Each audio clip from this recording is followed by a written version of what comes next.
ಸ್ನೇಹಿತರೆ ನಮಸ್ಕಾರ. ಇದಕ್ಕೆ ತಾನೇ ಬಂದಿರುವಂತಹ ಮುಖ್ಯವಾದ ಮಾಹಿತಿಗಳು. ಎಲ್ಲ ಜನರಿಗೆ ಸರ್ಕಾರದಿಂದ ಮುಖ್ಯವಾದ ಸೂಚನೆ. ನಿಮ್ಮ ಬ್ಯಾಂಕ್ ಖಾತೆಗೆ ಕೂಡ 2,000 ರೂಪಾಯಿ ಜಮೆ ಆಗಿಲ್ವಾ? ಹಾಗಿದ್ರೆ ವಿಡಿಯೋ ಪೂರ್ತಿಯಾಗಿ ನೋಡಿ. ಮತ್ತೊಂದೆಡೆಯಲ್ಲಿ ಕೂಡ ನುಗ್ಗಿ ಹೊಡಿತೀನಿ, ನಿಂತಲ್ಲೇ ನರಕ ತೋರಿಸ್ತೀನಿ ಎಂದು ಇರಾನ್ ವಿಶ್ವದ ದೊಡ್ಡಣ್ಣ ಟ್ರಂಪ್ ಅವರು ಕೂಡ ಕೊನೆಯ ಸಂದೇಶ ರವಾನಿಸಿದ್ದಾರೆ. ಯುದ್ಧದ ಪರಿಸ್ಥಿತಿ ಮತ್ತೊಮ್ಮೆ ಮುಂದೆ ಉರಿಯುವ ಸಾಧ್ಯತೆ. ಹಾಗಾಗಿ ವಿಡಿಯೋ ಸ್ವಲ್ಪನೂ ಸ್ಕಿಪ್ ಮಾಡಬೇಡಿ. ಇನ್ನು ಬೆಂಗಳೂರು ಹಿತಕ್ಕೆ ನಾವು ಕೂಡ ತೆಗೆದುಕೊಂಡಿರುವಂತಹ ತೀರ್ಮಾನ ಮುಂದೆ ನಮ್ಮನ್ನೇ ಸ್ಮರಿಸುತ್ತಾರೆ ಎಂದು ಡಿಕೆ ಶಿವಕುಮಾರ್ ಅವರು ಕೂಡ ಹೇಳಿಕೆ. ಅಷ್ಟು ಮಾತ್ರವಲ್ಲದೆ ರಾಜ್ಯದ 50 ವರ್ಷಗಳ ಹಳೆಯ ಎಲ್ಲ ಡ್ಯಾಮ್ ಗೇಟ್ಗಳನ್ನು ಕೂಡ ಬದಲಾವಣೆ ಮಾಡುವ ಭರವಸೆಯನ್ನು ಕೂಡ ಕೊಟ್ಟಿದ್ದಾರೆ. ಇನ್ನು ಏಕಾಏಕಿ ಸರ್ಕಾರ ಮಹಾವೀರ ಜಯಂತಿಯ ರಜೆ ಕೂಡ ದಿನಾಂಕವನ್ನೇ ಬದಲಾಯಿಸಿದ್ದಾರೆ. ಸಾರ್ವಜನಿಕ ರಜೆ ಘೋಷಣೆ ಮಾಡಿದ ರಾಜ್ಯ ಸರ್ಕಾರ ಯಾವಾಗ ರಜೆ ಇರುತ್ತದೆ, ಏನಿದು ಮಾಹಿತಿ, ಎಲ್ಲ ಸುದ್ದಿ ಡೀಟೇಲ್ ಆಗಿ ನೋಡೋಣ.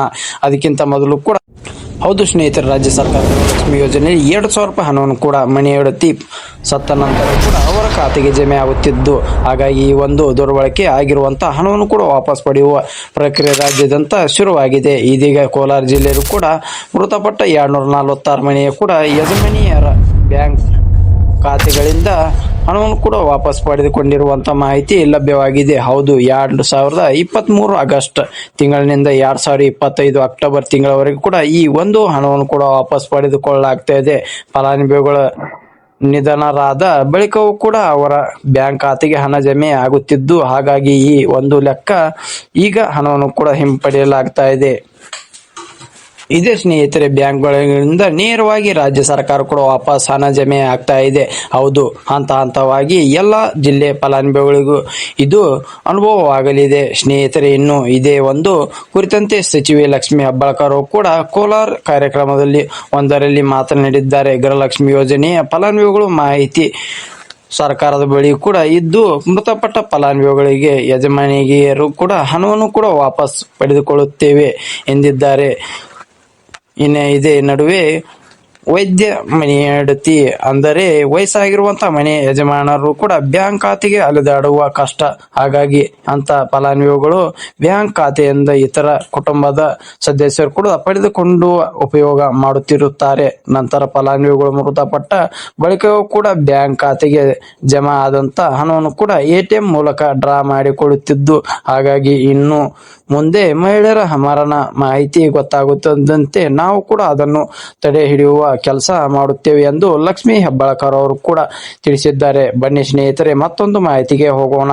ಇದೀಗ ಇರಾನ್ಗೆ ಅಮೆರಿಕದ ಅಧ್ಯಕ್ಷ ಡೊನಾಲ್ಡ್ ಟ್ರಂಪ್ ಅವರು ಕೂಡ ಒಂದು ಕೊನೆಯ ಸಂದೇಶ ರವಾನಿಸಿದ್ದಾರೆ. ಹೌದು ಸ್ನೇಹಿತರೆ, ನುಗ್ಗಿ ಹೊಡಿತೀನಿ ಮತ್ತು ನಿಂತಲ್ಲೇ ನರಕ ತೋರಿಸ್ತೀನಿ ಎಂಬ ಕುರಿತಂತೆ ಶಾಕಿಂಗ್ ಹೇಳಿಕೆಯನ್ನು ಅಮೆರಿಕದ ಅಧ್ಯಕ್ಷ ಡೊನಾಲ್ಡ್ ಟ್ರಂಪ್ ಅವರು ಕೂಡ ಕೊಟ್ಟಿದ್ದಾರೆ. ಹೌದು, ಇರಾನ್ ಮತ್ತು ಇಸ್ರೇಲ್ ನಡುವಿನ ಕದನ ವಿರಾಮ ಘೋಷಣೆಯಾದ ಬಳಿಕವೂ ಕೂಡ ಅಮೆರಿಕದ ಅಧ್ಯಕ್ಷ ಡೊನಾಲ್ಡ್ ಟ್ರಂಪ್ ಅವರು ಮತ್ತೊಮ್ಮೆ ಖಡಕ್ ವಾರ್ನಿಂಗ್ ನೀಡಿದ್ದಾರೆ. ಹೌದು ಸ್ನೇಹಿತರೆ, ಇತ್ತೀಚೆಗೆ ಅಮೆರಿಕ ಈ ಒಂದು ಯುದ್ಧದಲ್ಲಿ ಅತಿಯಾಗಿ ಮೂಗು ತೋರಿಸುತ್ತದೆ ಎಂದು ಇರಾನ್ ವಾಗ್ವಾದಿ ಮಾಡಿತ್ತು. ಇದೇ ಬೆನ್ನಲ್ಲೇ ಕೂಡ ಸ್ವತಃ ಭವನದಿಂದ ವಿಶ್ವದ ದೊಡ್ಡಣ್ಣ ಡೊನಾಲ್ಡ್ ಟ್ರಂಪ್ ಅವರು ಕೂಡ ಎಚ್ಚರಿಕೆ ಸಂದೇಶ ರವಾನಿಸಿದ್ದಾರೆ. ನಾನು ಎಂದಿಗೂ ಸುಳ್ಳು ಬೆದರಿಕೆ ಹಾಕುವುದಿಲ್ಲ. ನಿಮ್ಮನ್ನು ನಿಂತಲ್ಲೇ ಜೀವಂತವಾಗಿರುವಾಗಲೇ ಭೀಕರ ಪರಿಸ್ಥಿತಿ ಎದುರಿಸಬೇಕಾಗುತ್ತದೆ. ಇದು ನಿಮಗೆ ಫೈನಲ್ ವಾರ್ನಿಂಗ್ ಎಂದು ಶ್ವೇತ ಭವನದಲ್ಲಿ ಟ್ರಂಪ್ ಅವರು ಕೂಡ ಹೇಳಿಕೆ ಕೊಟ್ಟಿದ್ದಾರೆ. ಹೌದು ಸ್ನೇಹಿತರೆ, ಇರಾನ್ ಇದೀಗ ತನ್ನ ಅಣ್ವಸ್ತ್ರ ಚಟುವಟಿಕೆ ನಿಲ್ಲಿಸಲು ಕೂಡ ಮತ್ತು ಅಮೆರಿಕದ ಜೊತೆಗೆ ಶಾಂತಿ ಪ್ರಸ್ತಾಪನೆಗೆ ಒಪ್ಪಿಗೆ ನೀಡಲು ನಿರಾಕರಿಸಿದ್ದು, ಇದೇ ಕಾರಣಕ್ಕೆ ಅಮೆರಿಕದ ಇದೀಗ ತೀಕ್ಷ್ಣವಾದ ಪ್ರಕ್ರಿಯೆ ಕೊಟ್ಟಿದೆ.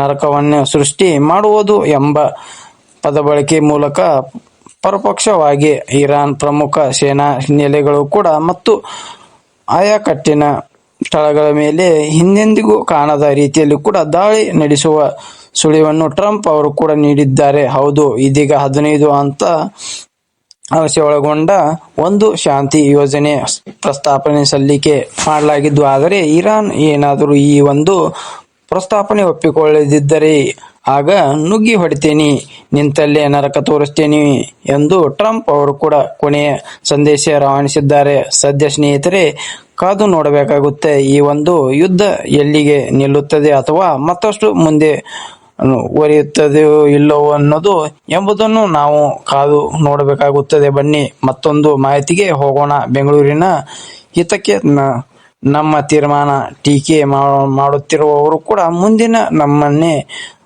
ಸ್ಮರಿಸುತ್ತಾರೆ ಎಂಬ ಡಿಕೆ ಶಿವಕುಮಾರ್ ಅವರು ಹೇಳಿಕೆಯನ್ನು ಕೊಟ್ಟಿದ್ದಾರೆ. ಹೌದು, ಬೆಂಗಳೂರು ಅಭಿವೃದ್ಧಿ ನಾವು ಕೂಡ ತೆಗೆದುಕೊಂಡಿರುವ ಅನೇಕ ತೀರ್ಮಾನಗಳ ಬಗ್ಗೆ ಈಗ ವಿರೋಧ ಪಕ್ಷದವರು ಕೂಡ ಟೀಕೆ ಮಾಡಬಹುದು, ಮಾಡಲಿ. ಆದರೆ ಮುಂದಿನ 5 ವರ್ಷಗಳ ನಂತರ ಡಿಕೆ ಶಿವಕುಮಾರ್ ಅವರು ಕೂಡ ಉತ್ತಮ ನಿರ್ಧಾರ ತೆಗೆದುಕೊಂಡಲು ಎಂದು ಅವರೇ ಹೇಳುತ್ತಾರೆ. ನನಗೆ ಅಷ್ಟೇ ಸಾಕು ಎಂದ ಡಿಕೆ ಶಿವಕುಮಾರ್ ಅವರು ಕೂಡ ಕೊಟ್ಟಿದ್ದಾರೆ. ಈಗ ನಾನು ಕೂಡ ನನ್ನ ತೀರ್ಮಾನವನ್ನು ಕೂಡ ಬೇರೆಯವರು ಒಪ್ಪಿಸಲು ಆಗದೆ ಇರಬಹುದು, ಆದರೆ ಸಮಯ ಬಂದಾಗ ಅವರೇ ಒಪ್ಪುತ್ತಾರೆ. ವಿರೋಧ ಪಕ್ಷದ ನಾಯಕರು ಏನು ಬೇಕಾದರೂ ಕೂಡ ಮಾತನಾಡಲಿ, ಆದರೆ ನಾವು ಮಾತ್ರ ಅಭಿವೃದ್ಧಿಯನ್ನು ಕೂಡ ಸಾಗಿಸುತ್ತೇವೆ ಎಂದು ಡಿಕೆ ಶಿವಕುಮಾರ್ ಅವರು ಹೇಳಿಕೆಯನ್ನು ಕೊಟ್ಟಿದ್ದಾರೆ. ಈ ಒಂದು ಹಿಂದೆ ಗೇಟ್ ಬೆಂಗಳೂರು ಅಭಿವೃದ್ಧಿ ಸಂಬಂಧಿಸಿದಂತೆ ವಿರೋಧ ಪಕ್ಷದವರು ನಾಯಕರಾಗಿರುವಂತಹ ಆರ್ ಅಶೋಕ್, ಅಶ್ವಥ್ ನಾರಾಯಣ್ ಸೇರಿದಂತೆ ಹಲವರು ಕೂಡ ಅನೇಕ ಸಲಹೆ ಕೂಡ ನೀಡಿದ್ದಾರೆ. ಇವರ ಸಲಹೆ ನಾನು ಕೂಡ ಒಪ್ಪುತ್ತೇನೆ. ಜೊತೆಗೆ ಟೀಕೆಗಳನ್ನು ಕೂಡ ಅವರು ಮಾಡುತ್ತಿದ್ದಾರೆ. ನಾನು ಟೀಕೆಗಳನ್ನು ಕೂಡ ಸ್ವೀಕಾರ ಮಾಡೋನು. ಟೀಕೆ ಇಲ್ಲದೆ ಹೋದರೆ ಯಾವುದೇ ಮನುಷ್ಯನು ಕೂಡ ಬದಲಾವಣೆ ಮಾಡಲು ಸಾಧ್ಯವೇ ಇಲ್ಲ. ಚಿನ್ನ ಪರೀಕ್ಷೆ ಮಾಡುವಾಗ ಬೆಂಕಿಗೆ ಹಾಕುತ್ತಾರೆ, ಅದೇ ರೀತಿ ಮನುಷ್ಯನು ಕೂಡ ಪರೀಕ್ಷೆ ಮಾಡುವಾಗ ಟೀಕೆಗಳನ್ನು ಆಪಾದನೆಗಳನ್ನು ಕೂಡ ಬರುತ್ತವೆ. ಇದನ್ನು ನಾವು ಯಾವ ರೀತಿ ತಿದ್ದಿಕೊಳ್ಳಬೇಕು ಎಂಬುದು ಇಲ್ಲಿ ಮುಖ್ಯವಾಗಿರುತ್ತದೆ. ಇನ್ನು ಟೀಕೆ ಮಾಡಿದರೂ ಕೂಡ ಅಂದ ತಕ್ಷಣ ನಾನು ಸಿಟ್ಟು ಮಾಡಿಕೊಳ್ಳುವುದು ಕೂಡ ಮಾತನಾಡುವುದಿಲ್ಲ ಎಂದು ಡಿಕೆ ಶಿವಕುಮಾರ್ ಅವರು ಕೂಡ ಹೇಳಿದ್ದಾರೆ. ಈಗ ನಾನು ಬೆಂಗಳೂರು ಅಭಿವೃದ್ಧಿ ಖಾತೆಗೆ ವಹಿಸಿಕೊಂಡಿದ್ದೇನೆ. ನಾನು ಈ ಒಂದು ಹಿಂದೆ ನಗರಾಭಿವೃದ್ಧಿ ಸಚಿವನಾಗಿದ್ದೆ, ಇಂಧನ ಸಚಿವ ಕೂಡ ಆಗಿದ್ದೆ. ನನಗೆ ಸಾಕಷ್ಟು ಅನುಭವಗಳು ಇದ್ದು ಬೆಂಗಳೂರನ್ನು ಬದಲಾವಣೆ ಮಾಡಲು ನಾನು ಹೊರಟಿದ್ದೇನೆ ಎಂದು ಡಿಕೆ ಶಿವಕುಮಾರ್ ಅವರು ಕೂಡ ಹೇಳಿದ್ದಾರೆ. ಇದೀಗ ಮೋದಿಯವರು ಕೂಡ ಏಕೆ ಬೆಂಗಳೂರು ಗ್ಲೋಬಲ್ ಸಿಟಿ ಎಂದು ಕರೆದರು? ಭವಿಷ್ಯದ ಎಲ್ಲ ಸವಾಲುಗಳಿಗೆ ಬೆಂಗಳೂರನ್ನು ಸಿದ್ಧತೆ ಮಾಡಿಕೊಳ್ಳಬೇಕು ಎಂದು ಅವರೇ ಹೇಳುತ್ತಿದ್ದಾರೆ. ಇನ್ನು ಅಟಲ್ ಬಿಹಾರಿ ವಾಜಪೇಯಿ ಅವರು ಕೂಡ ಬೆಂಗಳೂರು ಮೂಲಕ ಭಾರತವನ್ನು ಕೂಡ ನೋಡಲಾಗುತ್ತದೆ ಎಂದು ಈ ಒಂದು ಹಿಂದೆನೆ ಹೇಳಿದ್ದಾರೆ. ಜಾಗತಿಕ ನಾಯಕರು ಕೂಡ ಬೆಂಗಳೂರು ಬರುತ್ತಿದ್ದಾರೆ. ಇದು ಕೇವಲ ನಮ್ಮಿಂದ ಮಾತ್ರವಲ್ಲದೆ ಪ್ರತಿಭಾವಂತ ಯುವಕರು ಕೂಡ ನಾಗರಿಕರು ಮತ್ತು ಎಲ್ಲ ಸರ್ಕಾರಗಳಿಂದಲೇ ಸಾಧ್ಯವಾಗಿದೆ ಎಂದು ಡಿಕೆ ಶಿವಕುಮಾರ್ ಅವರು ಕೂಡ ಮಾತನಾಡಿದ್ದಾರೆ. ಅಂದ ಹಾಗೆ ಸ್ನೇಹಿತರೆ, ಇದೇ ಮಧ್ಯೆ ರಾಜ್ಯದ 50 ವರ್ಷಗಳನ್ನು ಹಳೆಯದಾಗಿರುವಂತಹ ಎಲ್ಲ ಡ್ಯಾಮ್ ಗೇಟ್ ಬದಲಾವಣೆ ಮಾಡುವ ಭರವಸೆ ಕೂಡ ಡಿಕೆ ಶಿವಕುಮಾರ್ ಅವರು ಕೊಟ್ಟಿದ್ದಾರೆ. ಹೌದು, ಕರ್ನಾಟಕದಲ್ಲಿರುವಂತಹ 50 ವರ್ಷಗಳ ಹಳೆಯ ಎಲ್ಲ ಜಲಾಶಯ ಗೇಟ್ಗಳನ್ನು ಕೂಡ ಬದಲಾವಣೆ ಮಾಡಲು ನಮ್ಮ ಸರ್ಕಾರ ನಿರ್ಧಾರ ಮಾಡಿದೆ ಎಂದು ಕೂಡ ಸದನದಲ್ಲಿ ಡಿಕೆ ಶಿವಕುಮಾರ್ ಅವರು ಕೂಡ ಮಾಹಿತಿಯನ್ನು ಕೊಟ್ಟಿರುವಂತದ್ದು. ಮೊದಲು ತುಂಗಭದ್ರಾ ಜಲಾಶಯ ಗೇಟ್ ಬದಲಿಸಲು ನಾವು ಮಾಡಿದ್ದೇವೆ. ಗೇಟ್ ಅಳವಡಿಸಲು ಕೂಡ ಅಹಮದಾಬಾದ್ ಕಂಪನಿಗೆ ಟೆಂಡರ್ ಕೊಡಲಾಗಿದೆ. ಮೆಟಲ್ ಕೂಡ ಬಂದಿದೆ. ಅಳವಡಿಸುವ ಕೆಲಸ ನಡೀತಾ ಇದೆ. 6 ಗೇಟ್ಗಳನ್ನು ಕೂಡ ಮೇವರೆಗೆ ಚೇಂಜ್ ಮಾಡುತ್ತೇವೆ. ತುಂಗಭದ್ರಾ ವಿಚಾರದಲ್ಲಿ ಕೂಡ 3 ರಾಜ್ಯಗಳ ತೀರ್ಮಾನ ಮಾಡಬೇಕು.